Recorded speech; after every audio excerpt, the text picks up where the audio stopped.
Hello guys and welcome to my channel. Welcome back. How are you doing? My name is Sam and today we're doing the book survey tag. This is an annual video that I do. It was created by the Perpetual Page Turner and I've done it many years in a row now. I do this as well as my bookish awards because I take different categories from some of this, so it's not the full book survey tag. I will of course leave the blog down in the description so that you can check it out if you're curious or you want to do this yourself or see all of the questions, but I kind of split them up into two separate things because award shows are fun, but I also have more things that I want to say. So let's just quickly go over it. The first question is, how many books did I read? I did it, guys. I managed to read 261 books, which is a lot. I plan to really not do it again. I just, wanted to beat last year so bad, and I did. Finished 5 books on the final day. Finished everything by 11:30 that night. Stayed up till midnight, celebrated the new year, and it was done. So I'm proud of myself for reaching the goal of 261. I don't think it's the most obtainable number for me consistently, just because it's a lot of books. You really have to sacrifice certain things to be able to read that much, and this year I'm really hoping to play more video games, do more hobbies, but I still want to read a lot. So I set my goal at 150 like I always do. So that's kind of my plan. Read 150 books. If I read more, fantastic. If I hit 200, I'll feel really good. But I don't feel like I'm going to keep trying to one-up myself and keep trying to hit 262, 263. I think it'd just get a little bit much. So we're just going to stick with a nice max 250, I think. But it is also just whatever I'm capable of reading, whatever feels comfortable and a little bit natural. So I don't have a forced last day of the year of being please, for my own soul, hit the goal. And then the next question is, of those 261 books, how many of them were rereads? 7. 7 of them were rereads. I don't reread a lot of books. Typically when I do, it's because I want to either do a plot recap, so I need to refresh it so I can write down the script, or just refresh from my brain before the sequel comes out. I like to binge sometimes if I've forgotten things in between, or, I just really like the book. So I definitely enjoy rereading. I just don't do it as often as I maybe could or should. I'm very much the type of person that if I'm not binging a series, I don't want to reread books because I enjoy reading something new and trying new things, but I do need a couple of rereads to get me through the year, And then the next question is the book that I push the most people to read. I feel like recently it's been Song of Shadow and Starlight, because I've been talking about it a little bit more because it was in my favorites and everything. So I feel like I've just brought a lot of attention to it. But I will say, realistically, I think the book that most people had watched my video and then said, I'm going to pick that up, I'm interested in that, was Just a Girl by Alyssa Cole. This is an Amazon original novella. It's very short. It's 100 or so pages. And it's all about doxing and social media and being young and then becoming famous and then being stalked and harassed because of however you feel about something, or voicing your opinions. I thought it was incredibly well done. Made me feel so much rage in my soul that I literally came on and ranted about the internet culture and ranted about how this book made me feel and how stupid people can be when they're on the internet, just hiding behind avatars and being really rude and definitely crossing more boundaries, calling universities, finding the dorm room that you're in, just some unhinged behavior from especially men. It was just a really enlightening read and really made me feel a lot of things in such a limited amount of time that I just really enjoy Alyssa Cole's work to begin with. So I'm really glad that I was able to read it and then kind of recommend it, and a lot of people seemed interested in it. So my thought process going into the book awards and going into the book survey tag is I didn't want to talk about my favorites and least favorites constantly, so I was really trying my best to pull from other books that I read. Because obviously, I could keep talking about the same 20 books, but I read 260, so it makes sense if I talk about more than just the tops and worsts. So what is the best start to a series that I read? One, it was a reread. It was Red Rising. Sorry, it's so good. It's such an impeccable, amazing, wonderful first book. But then I was also thinking about, I was Air Awakens, Villains and Virtues, with Thrown in the Dark. They're all my favorite books. So I do have to kind of cop out for this one. Hi. I have a Heen Bean. This is Hinata. So I would have to say that the best start to series are usually the series that I continue, the ones that are, going to leave an everlasting impression on me for at least the year. And so I definitely feel the books that were my favorites, had the best start to series. I wouldn't even say that Throne in the Dark is the best out of the series, but it just really kickstarted such a love for me. But I would say Air Awakens is a fantastic beginning to a series, but the series only seems to be getting better. So it's a very hard question. But yeah, those are kind of my 3 cop-out answers. And then we have my new favorite authors of the year. I have 2 that I'm like deeming correctly. I'm not sure who exactly started on BookTube. The once you get 5 stars from an author, that's when they become like a favorite. I don't necessarily always subscribe to that philosophy, but every once in a while I'm like, no, that is a good way to deem it, because a lot of the times you'll read like a book and you're like, that's the best thing ever, and you're like, new favorite author, and then you read another book from them and you're like, oh, it was okay. So this year I've tentatively put in Rachel Harrison as my new favorite author. I've read 2 books by her and they were both above 4 stars. So I really like her work. I just think that she writes horror characters in a way that really resonates and relates to me as a person, that I can relate to her characters. So they really mean a lot to me. But I also like the topics that she writes about. She's definitely described as more of a pink horror genre writer, but I like pink horror. I think it's fun. It's girly. It's not so gory, but there's definitely some spooky scenes, but it's a lot of just like lit fic moments in a way where it's like the interpersonal drama and the societal content. But I do really like Rachel Harrison. The other author that I have to shout out is Delilah S. Dawson, who wrote Guillotine and Bloom. Bloom was one of my favorites from this year. I just love her novella work. I read one of her full-length novels, the one with the artist retreat, and I thought that was also good. I think it was just longer than what I'm used to from her, so it didn't have the same kind of punch, but I did overall enjoy it. But I would say that her novellas especially hit really hard. I really want to get my hands on her newer release. Is it House of Idol? I want to read that so bad. I'm so excited for it. So yeah, I just really enjoy Delilah S. Dawson's work. I can't wait to read more. That's my big plans. Of course, we have to follow up with my new favorite authors. My, I guess, least favorite authors in a way, but more so the authors that I'm no longer going to read. The authors that I'm parting ways from. The first one being Talia Hibbert, not because she's a bad author, not because she doesn't do good work. It's just they have not worked for me. There's something about the smut that she writes that feels so intimate and personal that I'm like, I shouldn't be here for this. Like, I get very uncomfortable with her smut scenes, and it's not normally an issue that I have with smut. There's times where I'm like, oh, I shouldn't be here, but nothing like hers. Hers, for some reason, really get to me. And so it's not that her romances are bad or that I don't like her characters or the writing is bad. It's just I can't deal with the sex. I can't do it. It's just super not for me. But I know a lot of people really enjoy her work and her writing, so I definitely still will recommend her as an author to people, especially people that enjoy romance more than I do. I just personally can't do it with her works anymore. It's not fair to read her books and then be like, it's 3, but I didn't like it, but I understand that it's not bad, you know? And then the other author is Amelia Hart. This is the author of Wayward, which I hated last year, and also she wrote The Sirens this year. She writes in the historical genre, which is so not my comfort zone, so I don't know why I know why I keep picking her up, because Goodreads really likes her, but she's not the author for me. I don't fall in love with her works. I think that she writes well. I think that her prose is good. She's got a lot more character-driven stories than anything, and I find that's common with historical, which is maybe why I'm not as drawn into it. But yeah, I just don't think when Goodreads rolls around with the best of the year so far or the nominees and the awards, I just don't think she's going to be for me, so I'm gonna part ways. And following on theme of out of my comfort zone, we have the best book that I read in a genre I don't typically pick up or a genre out of my comfort zone, which is historical fiction.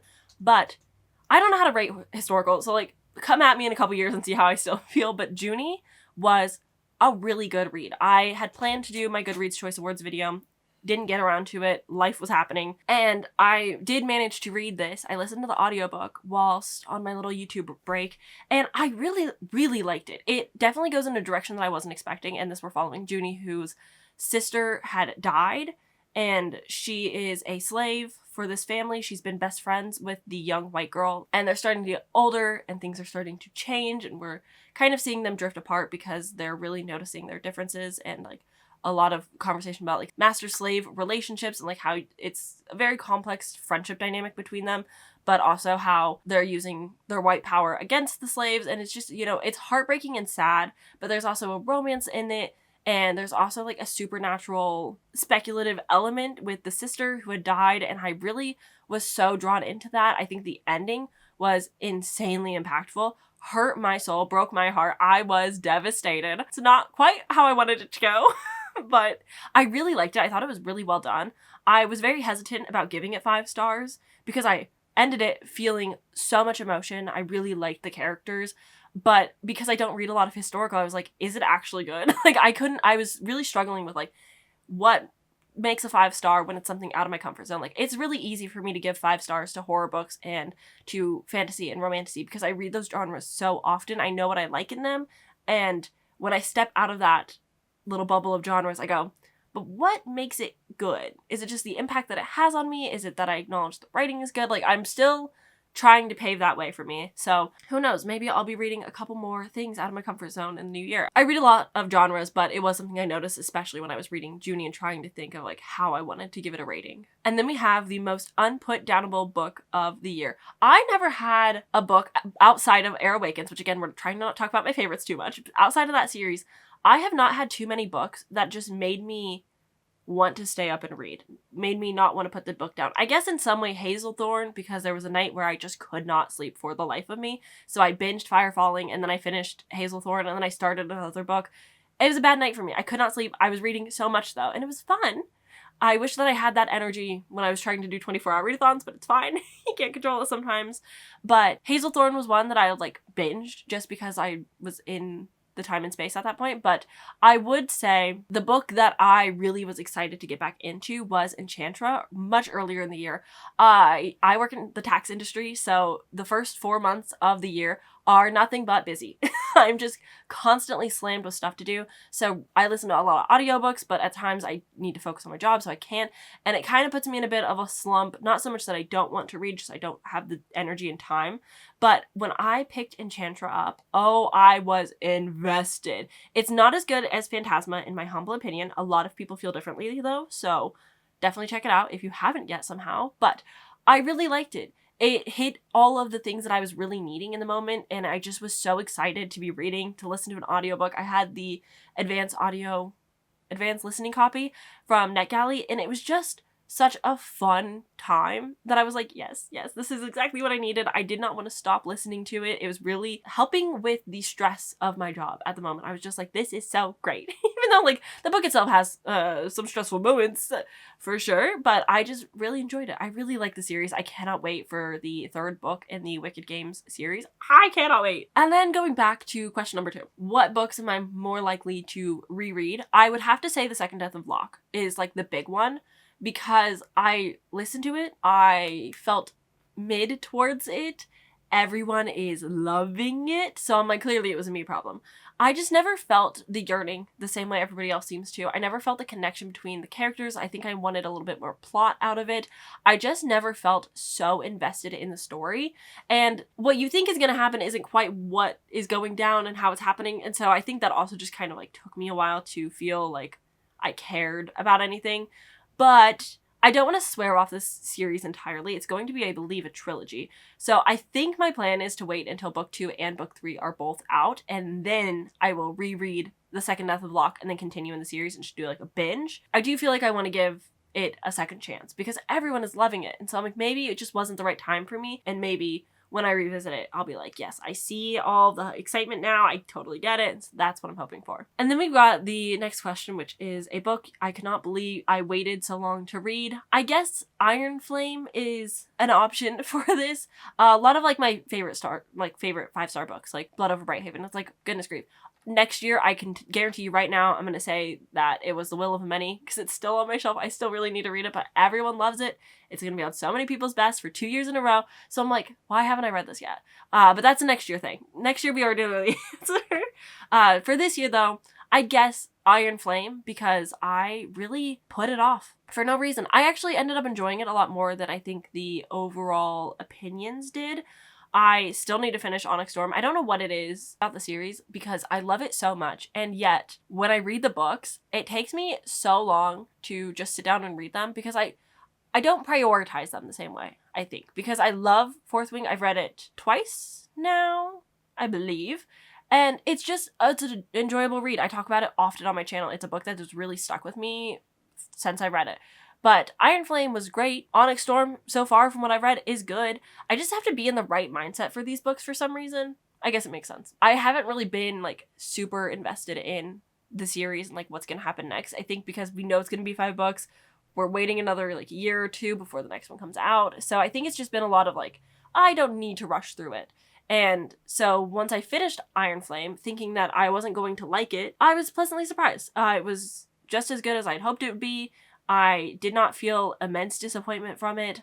I understand that it maybe didn't feel high stakes enough, like people weren't taking the issues serious enough because they were like, oh, but I have to do my exams first. I have to study before I can work on this like save the world project we got going on. So I can understand that, like every critique anyone has ever had for the Fourth Wing books or series, I agree, I hear you, you're valid. I don't disagree in any way, shape, or form. I just don't care. I just like them. So yeah, I think Iron Flame, final answer. And then we have one of my favorite questions, which is favorite non-romantic relationships and also my OTP of the year. My OTP has to be Amma and Damien, but because that's my favorite book of the year and we're trying not to talk about them too much, I want to go with Poppy and Alex. Is that weird? Is that a weird take? I know I don't read a lot of romance, but I did binge Emily Henry this year and I just really enjoyed them as characters. People We Meet on Vacation was one of my favorite Emily Henrys. People We Meet on Vacation, A Million Junes, and Book Lovers, those are my top 3 from her. I did like a whole video reading all of her backlist and like ranking them, so if you're curious, you can check that out. I really liked the thumbnail, so I don't know why I didn't get more views. But I really liked Emily. I just like Emily Henry in general, but I'm so excited. People We Meet on Vacation, movie coming real soon. I might be out by the time you see this. I'm not really sure what my publication of videos is, but I'm so excited. I'm so excited. It's gonna be great. But yeah, I really like Poppy and Alex. I really like the friends to dating relationships. I really enjoy having somebody who knows you and cares for you so deeply. There's something about being understood by somebody really does it for me. But I also really like the hurt comfort, sick comfort tropes, like micro tropes in books where one of them is so deathly ill. They got the worst flu of their life and they're just being cared for. Something about that, warms my little heart. Makes me swoon and care so deeply for any character ever. So yes, they are my OTP. And then we have my favorite non-romantic relationship, Amani and Maram from Mirage. This duology is not hyped enough. And I think it's because the author does not write anymore, so nobody really thinks about it. The first book came out in 2018. I really enjoyed this book though. It's a young adult fantasy with some romance in it. And I like the body double swap trope where like you have to find your doppelganger basically to be like, replace the princess so the princess doesn't die. But I like how they overcome everything and all the challenges, even between like on a personal level, the challenges the princess and Amani have to come to. But also like, it's really good. It was supposed to be a trilogy, became a duology. I think the author was like, nah, not for me, which, respect. That's fine. I actually really enjoyed the duology though. I think more people could probably enjoy it as well. But I really liked it, and I loved their friendship so much. I liked the romantic relationship in it as well, but there's something about two women who look very similar and are not related at all that kind of become chosen sisters rather than forced sisters. That was just nice. Really enjoyed that. Highly recommend. Next, we've got a book that I read due to peer pressure. Quicksilver. I did read it. Have I read Brimstone yet? Not quite. It is on the January plans. I will be reading it. I promise you. It's one of those things where you watch your favorite comfort booktubers. I love Reads with Rachel, and I also love Carrie Can Read. And both of them are huge inspirations to me when it comes to like plot recaps or giving a book analysis. I just love recapping what happens, especially in silly books. And Carrie and Rachel both do that a lot. And it's such a delight for me. It's one of my favorite things. I love watching analysis, plot reviews. And Quicksilver is one of those things where it's like, sure, I might watch every video that's ever existed on it and I don't care. I'm still going to read it. I'm still going to have a great time. I love when books, and it happens more so in the romantasy genre, but you'll see it elsewhere sometimes too. But I love when a book gets so hyped and then you go, fine, I cave, I'll finally read it. And you're like, actually, yeah, that is fun. You can understand why it's bad in a lot of ways, but it's just fun.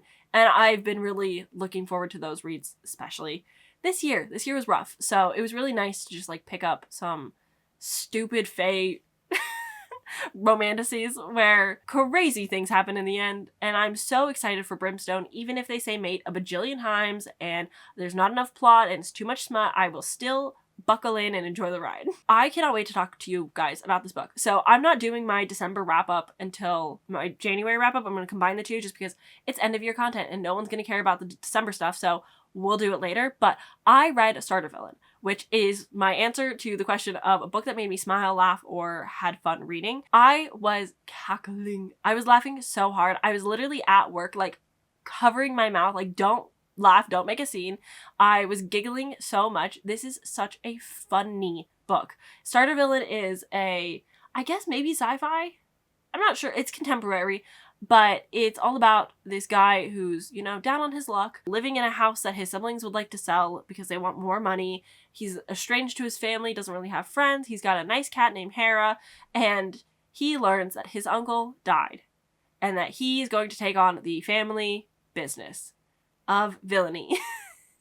And you know, he takes it in stride, and it was very humorous. I really enjoyed the narrator. I think that if you're going to pick this up, unfortunately it is an Audible exclusive, but I think it's worth using a credit on. It was so fun to listen to. I laughed so much. It very much has Dungeon Crawler Carl vibes, but without the sound effects, so it's an easier listen. But I just think the humor is kind of the same, not quite as dude bro-y as Dungeon Crawler Carl. Not as fantastical by any means, but there are really rude dolphins who want to go on strike, and real estate cats who are actually spies, and a lot of assassination attempts and explosions, and it's just a little treat. It's really fun. I highly recommend it. I really think people would enjoy it.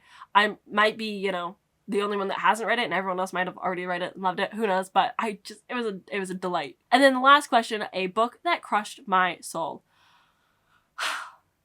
Morning Star by Pierce Brown. I finished it for the first time ever this year. We were doing a read-along, me and Daphne especially, sometimes Eliza. We were reading the books and then coming on a live show and chit-chatting about it. We stopped at Iron Gold, so we have Dark Age, Lightbringer, and then Red God whenever it comes out next. But we've taken a little bit of a pause because Iron Gold kind of disappointed us a little bit, and so I was like, we'll hold off. But God, Morning Star hit me like a fucking truck. I was a sobbing mess through that book. It hurt my soul. I was devastated by the choices Pierce Brown make. He does not pull back any punches. He's like, full throttle. I'm going to destroy anything that you've had, any hope that you've held on to, anything good in this world. It's gone in a freaking nanosecond, and it hurts so good. I love the Red Rising, like, first trilogy so much. I'm really hoping that Dark Age will kind of bring me back around to loving the rest of the series. I'm still very eagerly waiting for Red God to come out sometime this year. I just really enjoy Pierce Brown's work. I cannot wait to see, like, what he decides to do next when Red Rising is finally over with. His work is just so good. It's so devastating. I have a blast reading them, but they do cause true pain. They're so good, though. But with that is all of the questions for the book survey tag that I will be doing today. Thank you guys so much for watching and hanging out with me. If you made it to the end of the video, put a cat emoji in the comments, whatever emoji suits your fancy, and I will see you guys in my next video very soon. Bye!